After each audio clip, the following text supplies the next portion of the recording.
Good morning all of you. कैसे हो आप सभी? मस्त होंगे, बिंदास होंगे और सब अपनी तैयारी में लग रहे होंगे। स्वागत करता हूं आप सभी लोगों का अपने यूट्यूब चैनल इजी ट्रैक पर।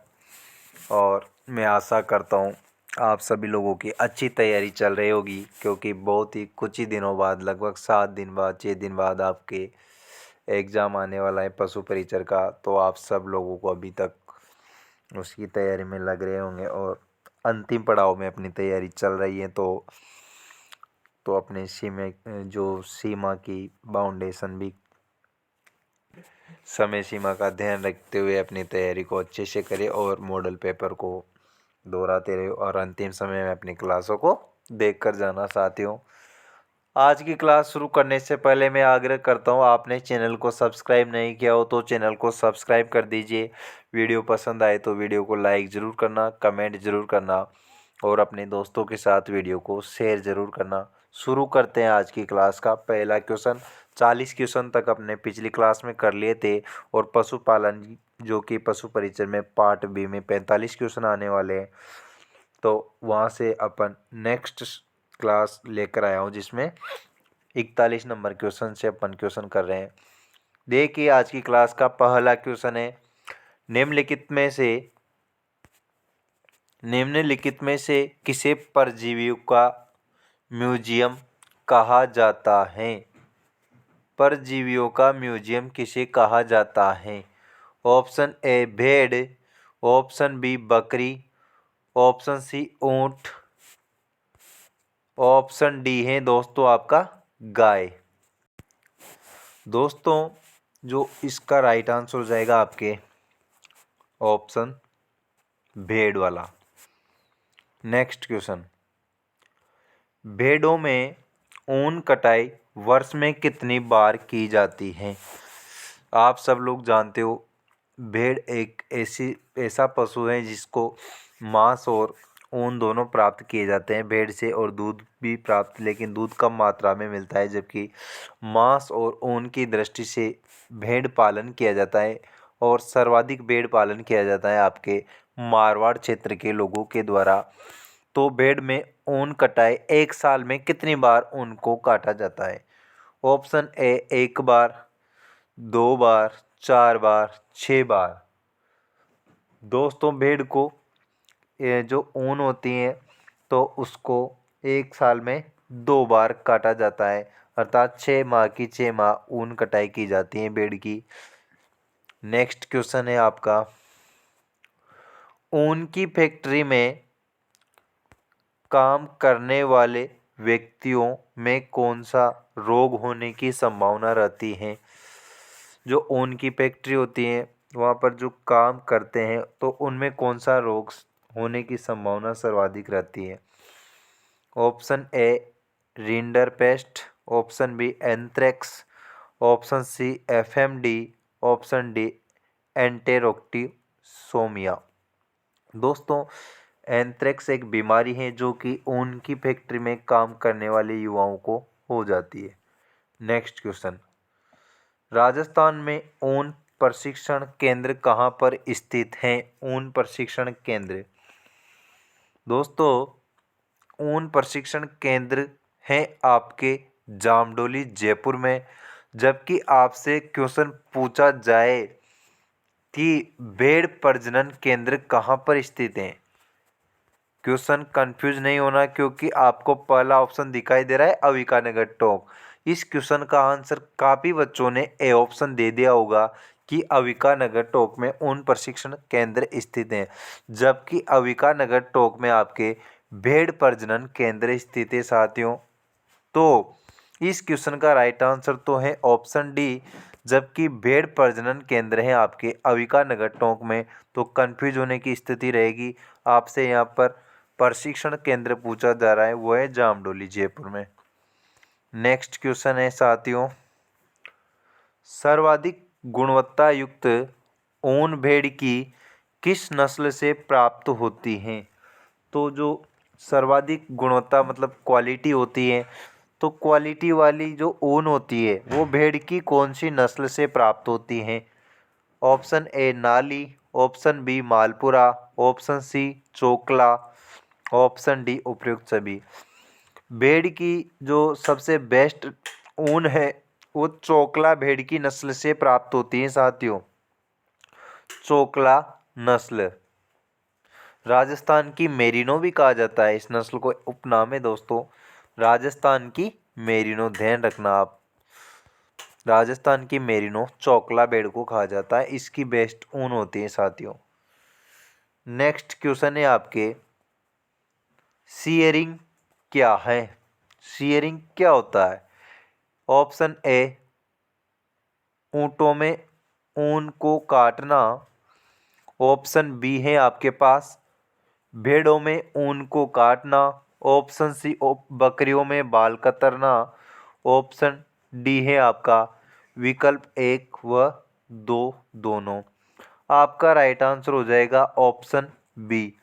जो भेड़ों में ऊन की कटाई की जाती है, साल में 2 बार अपन ने ऊपर पढ़ा था, तो उस ऊन काटने की प्रक्रिया को सियरिंग के नाम से जाना जाता है साथियों। नेक्स्ट क्वेश्चन, डेयरी फार्म में सामान्यतः पशुओं का सूखा काल कितने दिनों का होता है? पशुओं का ड्राइंग पीरियड, सूखा काल कितने दिन का होता है? ऑप्शन ए 30 दिन, बी ऑप्शन 80 दिन, सी ऑप्शन 90 दिन, डी ऑप्शन 60 दिन।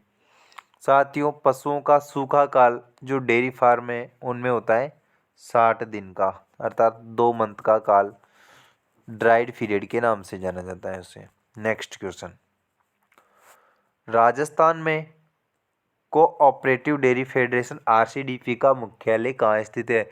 राजस्थान कोऑपरेशन डेयरी फेडरेशन का मुख्यालय कहाँ पर स्थित है? जयपुर, जोधपुर, बीकानेर, अजमेर। आरसीडीएफ का मुख्यालय आपके जयपुर जिले में स्थित है साथियों, तो ए ऑप्शन राइट आंसर हो जाएगा। नेक्स्ट क्वेश्चन है अपना, घी को अत्यधिक तापक्रम पर संग्रह करने से उसमें अम्लता, तो घी की बात की जा रही है जिससे जो उसको अगर मान लो आप हाई टेम्परेचर पर संग्रह करते हो तो उसमें अम्लता पर क्या प्रभाव पड़ेगा? ए ऑप्शन अपरिवर्तित रहती हैं, बी ऑप्शन घट जाती हैं, सी ऑप्शन बढ़ जाती हैं, डी ऑप्शन पहले घटकर फिर बढ़ जाती है। दोस्तों सामान्य सी बात है, अगर घी को अधिक तापक्रम पर संग्रहित किया जाएगा तो उसमें अम्लता बढ़ जाएगी। सी ऑप्शन आपका करेक्ट आंसर हो जाएगा। नेक्स्ट क्वेश्चन, गाय के दूध का आपेक्षिक घनत्व मतलब स्पेसिफिक ग्रेविटी कितनी होती है गाय के दूध में? A option 1.028, B option 1.032, C option 1.040, D option 1.050। साथियों गाय के दूध में जो आपेक्षिक घनत्व होता है 1.028, A option right answer. Next question है अपना, प्लास्टिक क्रीम में वसा प्रतिशत कितनी होती है? प्लास्टिक क्रीम में जो वसा की मात्रा कितने % होती है? ए ऑप्शन 18 से 25%, बी ऑप्शन 25 से 45%, सी ऑप्शन 65 से 85%, डी ऑप्शन 45 से 65%। साथियों प्लास्टिक क्रीम में वसा की मात्रा होती है आपके 65 से 85% तक, इसके बीच में होती है वसा की मात्रा। नेक्स्ट क्वेश्चन, दूध में किस तत्व की कमी पाई जाती है? दूध में कौन से तत्वों की कमी मिलती है? ए ऑप्शन लौह तत्व की, बी ऑप्शन मैग्नीशियम की, सी ऑप्शन कैल्शियम की, डी ऑप्शन फास्फोरस की। साथियों मैग्नीशियम पाया जाता है दूध में, कैल्शियम भी पाया जाता है, फास्फोरस भी पाया जाता है। जबकि आपके लोह तत्व, लोहा, आयरन की मात्रा है जो दूध में नहीं पाई जाती हैं। आप सभी को पता है, जब अगर किसी की हड्डी फ्रैक्चर हो जाती है या हड्डी से संबंधित कुछ प्रॉब्लम हो जाती है, वो डॉक्टर के पास जाता है, डॉक्टर एक्सरा करता है, जांच वगैरह जो भी करता है उसकी, उसमें अगर टूट फाट आती है हड्डी वाले एरिया में, तो डॉक्टर एक सलाह देता है आपको दूध पीने की। उससे वो मतलब जल्दी ठीक होगा, आपको ट्रीटमेंट के साथ दूध लेने की बोलता है, एडवाइस देता है। क्योंकि दूध में कैल्शियम और फास्फोरस की मात्रा सर्वाधिक पाई जाती है, जो हमारी हड्डियों को जोड़ने का काम करते हैं, कैल्शियम, फास्फोरस, मैग्नीशियम वगैरह। नेक्स्ट क्वेश्चन, गाय के दूध में भैंस का दूध मिलाने पर किस विधि द्वारा परीक्षण दिया जाता है? गाय के दूध में अगर मान लो आपके पास घर पे गाय भी है, भैंस भी है, तो दोनों का दूध अगर मिक्स कर देते हो, तो मिक्स करने पर कौन सी विधि द्वारा परीक्षण किया जाएगा? टेस्ट कौन सी विधि के द्वारा किया जाएगा उनका? हंसा विधि, बी ऑप्शन, सी ओ बी विधि, सी ऑप्शन जेंडर विधि, डी ऑप्शन उपयुक्त में से कोई नहीं। तो हंसा एक मेथड का नाम है, हंसा विधि। इस विधि के द्वारा गाय के दूध में भैंस का अगर दूध मिला होगा तो उसका पता लगाया जाता है साथियों। नेक्स्ट क्वेश्चन, भारतीय डेयरी निगम की स्थापना कब हुई? भारतीय डेयरी निगम, इंडियन डेयरी कॉर्पोरेशन की स्थापना किस वर्ष की गई? ऑप्शन ए है 13 जनवरी 1975, बी ऑप्शन 13 जनवरी 1968, सी ऑप्शन 13 जनवरी 1970, डी ऑप्शन 13 जनवरी 1969। राइट आंसर है सी ऑप्शन, 13 जनवरी 1970 को इंडियन डेयरी कॉर्पोरेशन की स्थापना की गई। नेक्स्ट क्वेश्चन, राष्ट्रीय डेयरी विकास बोर्ड का मुख्यालय कहाँ पर स्थित है? राष्ट्रीय डेयरी विकास बोर्ड, इसका मुख्यालय कहाँ है? Option A Jaipur Rajasthan, option B Anand Gujarat, option C है नई दिल्ली, और ऑप्शन डी है आपके पास करनाल हरियाणा। साथियों, इसका राइट आंसर है ऑप्शन बी, आनंद गुजरात में इसका मुख्यालय स्थित है। नेक्स्ट क्वेश्चन, गाय तथा भैंस के दूध में कितने प्रतिशत लैक्टोज क्रमशः पाया जाता है?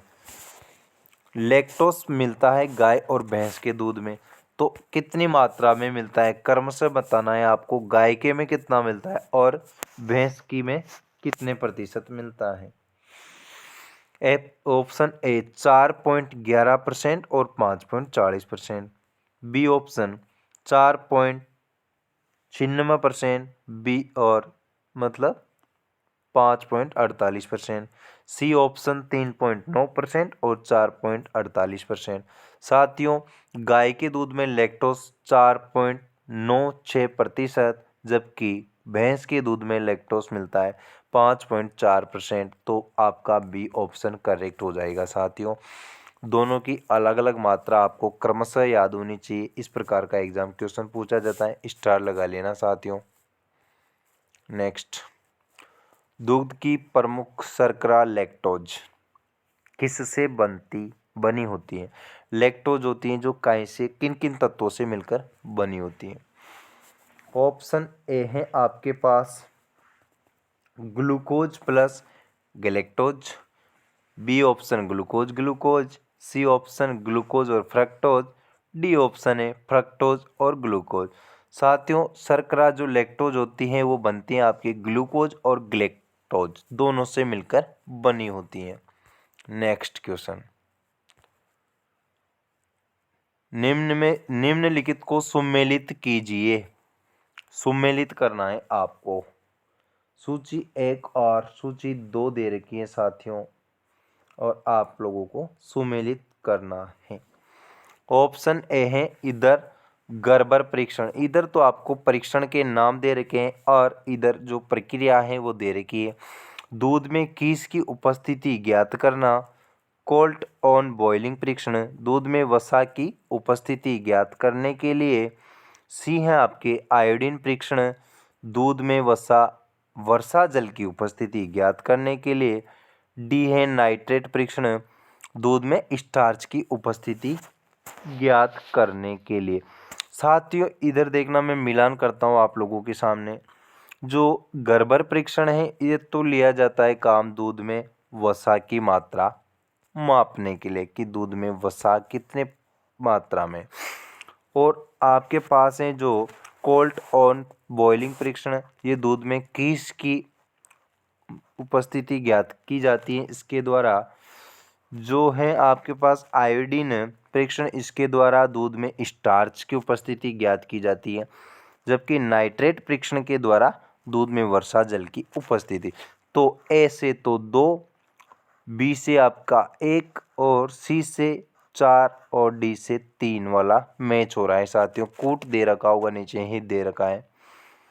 ए से 2, बी से 1, सी से 4 और डी से 3 वाला, ये सी ऑप्शन आपके पास राइट आंसर हो जाएगा। साथियों नेक्स्ट क्वेश्चन पे चलते हैं।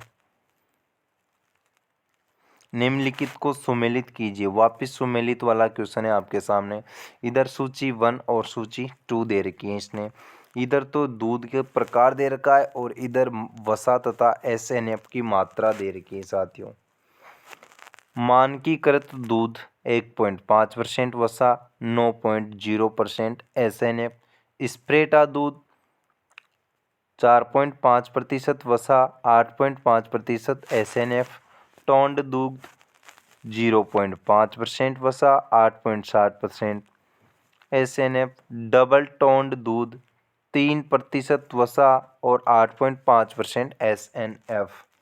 साथियों यहाँ पर आपके सामने मैच कर रहा हूँ मैं। मानकीकृत दूध में मिलती हैं 4.5% तो वसा, 8.5% SNF। फिर इसके बाद स्प्रेटा दूध में मिलती हैं 0.5% वसा, 8.7% SNF। टोंड दूध में मिलती हैं ये डी ऑप्शन और डी से 1 वाला। तो ये हैं आपके ए, बी, ये सी से और ये डी से। मतलब है ए वाला तो 2 से मैच कर रहा है साथियों, बी वाला 3 से, सी वाला 4 से, डी वाला 1 से। बी ऑप्शन आपके पास इस क्वेश्चन का राइट आंसर हो जाएगा। नेक्स्ट क्वेश्चन, निम्नलिखित में से गाय तथा भैंस के शुद्ध दूध में कितने प्रतिशत वसा की मात्रा पाई जाती है। गाय और भैंस के प्योर दूध की बात की जा रही है, उसमें कितने प्रतिशत वसा की मात्रा मिलती है।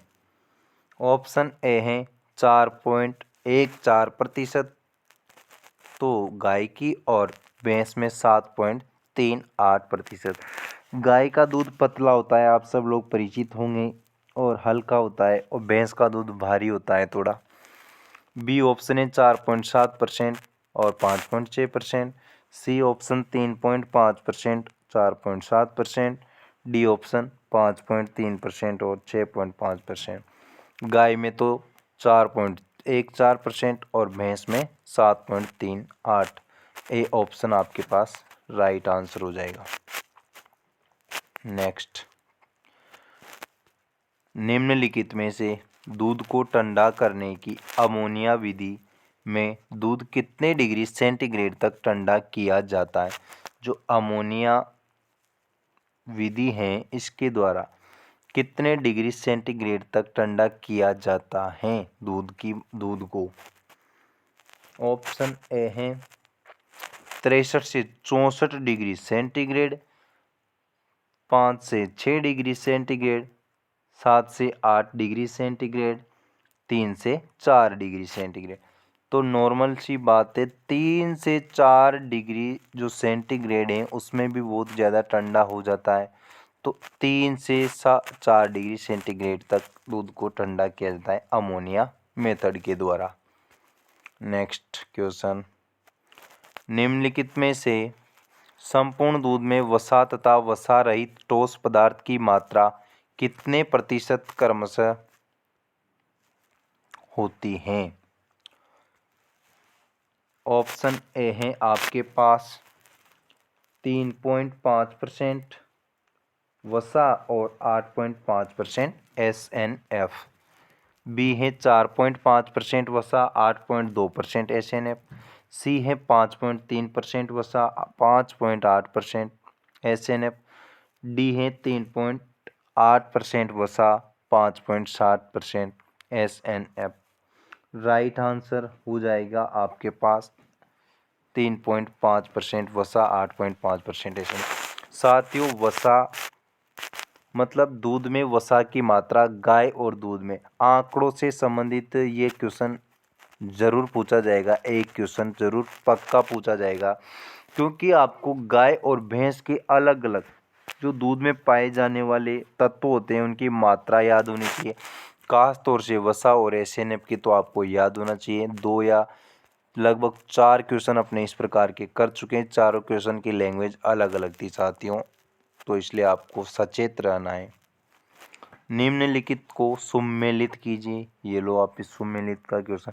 अब यहाँ इसने पूछ लिया प्रोटीन की मात्रा, स्टार लगा लो साथियों, क्वेश्चन पक्का पूछा जाएगा एग्जाम में।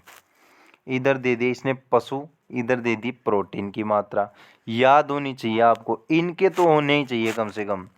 गाय, बकरी, ऊँटनी और भैंस के। भैंस में जो सर्वाधिक वसा की मात्रा पाई जाती है इसको आप जानते हो, लेकिन कितनी प्रतिशत पाई जाती है? भैंस के साथ अन्य की भी आपको याद होना ज़रूरी है, क्योंकि ना केवल भैंस की पूछा जाएगा एग्ज़ाम में वो देगा आपको सुमेलित करने के लिए, तो भैंस से तो कोई काम चलने वाला है नहीं वहाँ पे। अब आपके पास है गाय, तो गाय में तो पाई जाती है साथियों 3.58%। ए वाला तो है आपके 4 नंबर से। बी है आपके पास बकरी, तो बकरी में पाई जाती हैं दोस्तों 3.52, तो बी से मैच हो रहा है आपके 3 नंबर वाला। सी है आपके पास ऊँटनी, ऊँटनी से मैच होगा 2.98, ठीक है। एक वाला मैच होगा मतलब सी से मैच हो रहा है आपके एक वाला। डी से फिर बचा जो भैंस का सर्वाधिक है, तो 4 3 1 2 वाला युग्म बिल्कुल सत्य है। 4 3 1 2 बी ऑप्शन आपके पास राइट हो जाएगा साथियों। नेक्स्ट क्वेश्चन, निम्नलिखित में से बीमारी एवं टीके का सही सुमेल नहीं है। इधर आपको एक तरफ वैक्सीन का नाम दे दिया और एक तरफ इधर आपके पास बीमारी का नाम दे। साथियों, एग्जामिनर के पास बहुत ऑप्शन होते हैं क्वेश्चन पूछने के लिए। जिस तरीके से आप सोचते हो ना कि इस तरह के क्वेश्चन पूछे जाएंगे, ऐसा थोड़ी पूछा जाएगा, वैसा ही पूछता है वो। उसका दिमाग अपन से 2 गुना आगे चलता है साथियों, जब जाके वो पेपर सेटर बनता है। अपन जो सोचते हैं वो तो उसने क्या पता कब सोच के छोड़ दिया। तो आप लोगों को कतई गलतफहमी नहीं पालनी कि ऐसा क्वेश्चन नहीं पूछा जा सकता। पूछा वैसा ही जाएगा जैसा आपको लगता नहीं है उसी को पूछा जाता है साथियों। अगर अपन को लगे कि ये पूछा जा सकता है तो फिर तो हर कोई जॉब लग जाए, हर कोई सिलेक्शन निकाले। तो अपन को जो लगता है ना कि ये नहीं पूछा जाएगा वही ज़्यादा पूछा जाएगा। अब ये क्वेश्चन देखो, इधर बीमारी और इधर वैक्सीन का नाम। Marek HVT vaccine, Gumboro Georgia vaccine, गलगोटू strain vaccine, Ranikhet LaSota vaccine. साथियों, ये जो असुमेलित बताना है तो गलगोटू के लिए स्टेरे वैक्सीन नहीं लगाई जाती और सब सुमेलित है, ये असुमेलित है। सी ऑप्शन आपके पास राइट हो जाएगा। नेक्स्ट क्वेश्चन, मुर्गियों में रानीखेत बीमारी के बचाव के लिए लसोटा वैक्सीन का प्राथमिक टीकाकरण कब किया जाता है? ऊपर पढ़ लिया अपने सुमेलित में कि मुर्गियों में जो रानीखेत है उसमें रानीखेत बीमारी के बचाव के लिए लेसोटा वैक्सीन, तो क्वेश्चन में दे दिया इसने कि लेसोटा वैक्सीन का प्राथमिक टीकाकरण किया जाता है। तो वो पूछा जा रहा है कि कब किया जाता है, स्टार्टिंग में किया जाता है या फिर चूजा बड़ा होने पर किया जाता है। आपसे ऐसा क्वेश्चन पूछ लिया इसने, तो आप लोगों को उसका भी ध्यान होना चाहिए। ऑप्शन देखो आप, 1 दिन के चूजे में, बी है 3 दिन के चूजे में, सी है 7 दिन के चूजे में, और डी ऑप्शन है आपके पास 2 सप्ताह के चूजे में। तो राइट आंसर हो जाएगा ऑप्शन ए, 1 दिन का होता है मात्र चूजा, उसी में आपको जो वैक्सीन लेसोटा है वो लगाना होता है साथियों, रानीखेत बीमारी से बचाव के लिए। नेक्स्ट क्वेश्चन, खीस का अपेक्षित घनत्व कितना होता है? खीस क्या होती है मैं आप लोगों को समझाता हूँ। जब कोई पशु होता है तो किसी बच्चे को जो जन्म देती है मादा, तो उस जो जन्म देने के बाद जस्ट उसके बाद उसको जो दूध निकलता है, तो उसको ग्रामीण में और जो पाठ्य पुस्तक की लैंग्वेज है अपने एनिमल हस्बेंड्री में, इसमें कीस के नाम से जाना जाता है साथियों उसको, क्योंकि वो बहुत जाड़ा होता है। ग्रामीण क्षेत्र में लोग होते हैं जो कुछ लोग होते हैं उसको बछड़े जो भी होता है, बछड़ा गाय, अगर मान लो गाय के बछड़ा हुआ तो बछड़े के लिए पिलाते हैं, कुछ होते हैं उसको किसी के लिए नहीं पिलाते, उसको व्यर्थ में डाल देते हैं। तो वो होता है उसको कुछ लोग तो जहर मानते हैं और कुछ मानते हैं कि ये अच्छा होता है। तो कुछ भी हो, अपन को उससे कोई नहीं लेना देना। आपके पास केवल क्वेश्चन है कि किस का अपेक्षित घनत्व कितना होता है।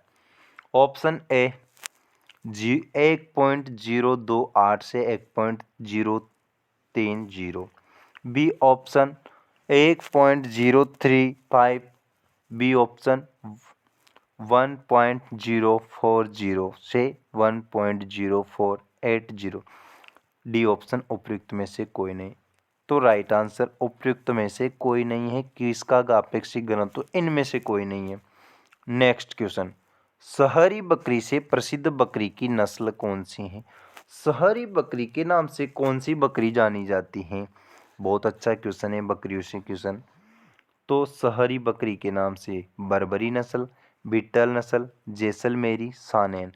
बर्बरी बकरी को शहरी बकरी के नाम से जाना जाता है, शहरी बकरी, ठीक है। नेक्स्ट क्वेश्चन, कान पत्ती नुमा गाय किस नस्ल की मुख्य विशेषता है? देखो क्वेश्चन, गाय के कान किसके नुमा पत्ती की आकृति के होते हैं, इस प्रकार के। ये मेरे को तो पत्ती भी नहीं बनाने आ रही यार, मेरी ड्राइंग थोड़ी कमजोरी है इसे। ये है पत्ती, तो ये पत्ती नुमा कान होते हैं साथियों किसके? ये पत्ती कौन सी काई की भी हो, आप अदरवाइज मत लेना इसको कि सर ऐसी पत्ती कौन सी आने लगी। तो पत्ती है गाय की, जो कान है पत्ती नुमा है, समझ लेना आप, इमेजिन कर लेना कि पत्ती है, और कुछ ज़्यादा इमेजिन मत करना। इसको मिटा भी देता हूँ मैंने तो नज़र लग जाएगी आप लोगों की। गाय के जो कान है पत्ती नुमा है, तो ये कौन सी नस्ल के गाय होती है? Option a Sahiwal, option b Gir, c option Vechur, d option Rathi. दोस्तों गाय की जो नस्लें हैं उनको याद करने की मैं बहुत अच्छी आपको एक ट्रिक बोल रहा हूँ, मुझसे ध्यान से सुनना। मेव हरी का सारा माल गिरना था, मेव हरी का सारा माल गिरना था। सारी नस्लें आ गई इस ट्रिक में गाय की। आप लोगों को कतई नस्लों को रटने की ज़रूरत नहीं है, क्योंकि गाय की सभी नस्लें कवर हो रही है। आप सब लोग इस ट्रिक से नस्लों को आसानी से याद रख सकते हो। तो ये ट्रिक आपके लिए कारगर साबित होगी। अगर हो सकता है आपको एग्ज़ाम में ये ट्रिक याद आ जाए तो आपका काम हो जाए। तो यहाँ पर तो जो कान पत्ती नुमा है गिर नस्ल के हैं साथियों, बी ऑप्शन करेक्ट आंसर हो जाएगा। नेक्स्ट क्वेश्चन, प्रस्तुरीकरण, ये आपका जो प्रस्तुतिकरण नहीं है, प्रस्तुरीकरण की सतत विधि में दूध को कितने समय तक गर्म करते हैं? ये एक प्रस्तुतिकरण है, इस प्रस्तुरीकरण है साथियों, तो इसकी सतत विधि में दूध को कितने टाइम तक गर्म किया जाता है? A option 30 minute, B option 30 second, C option 15 second, D option 15 minute. मात्र और मात्र 15 सेकंड किया जाता है साथियों, 15 मिनट मत कर लेना वहाँ पे। 15 सेकंड। आप लोग तो 15 सेकंड तक तो क्या पता, नींद से आंखें भी नहीं खुलती 15 सेकंड में तो आपकी। तो 15 सेकंड तक गर्म किया जाता है प्रस्तुरीकरण की दूध सतत विधि में। नेक्स्ट क्वेश्चन, सूरतगढ़ में गाय की किस नस्ल का प्रजनन केंद्र है? सूरतगढ़ में किस नस्ल का प्रजनन केंद्र है? ऑप्शन ए है आपके पास राठी, ऑप्शन बी मेवाती और ऑप्शन सी है आपके पास गिर और ऑप्शन डी है आपके पास थारपारकर। 4 ऑप्शन है साथियों, गिर, थारपारकर, मेवाती और राठी। तो सूरतगढ़ में कौन सी नस्ल का प्रजनन केंद्र है? इस क्वेश्चन का आप लोग आंसर देंगे मेरे को कमेंट बॉक्स में। मेरे को वेट रहेगा आपके कमेंट का, क्योंकि मैं आप सब लोगों के कमेंट वैसे देखता हूं। तो इस क्वेश्चन का आंसर तुरंत कमेंट बॉक्स में दे दीजिए। जो बच्चा कमेंट बॉक्स में इसका आंसर करेगा, मान लूँगा मैं उसकी तैयारी अच्छी खासी है। तो जल्दी से कमेंट ज़रूर करना, और वीडियो अच्छी लगे तो अपने साथियों के साथ शेयर ज़रूर करो। और आप लोगों ने चैनल को सब्सक्राइब नहीं किया हो तो चैनल को सब्सक्राइब कर दो, क्योंकि जो पशु परिचर का अंतिम समय चल रहा है, तो लास्ट आपके पास 7-8 दिन का टाइम है। 7-8 दिन में मैं आपकी तैयारी को बहुत अच्छी मजबूत बना दूंगा, और पशुपालन की तथा राजस्थान जीके की दोनों पार्ट की मैं आप लोगों के लिए बराबर क्लासें लाते रहूँगा। वैसे मैंने, आप देखना प्लेलिस्ट में बहुत सारी क्लासें राजस्थान जीके की और पशु परिचर दोनों की डाल रखी हैं। तो आप लोग जल्दी से चैनल को सब्सक्राइब कर दो और अपने साथियों के साथ शेयर कर दो। Thank you.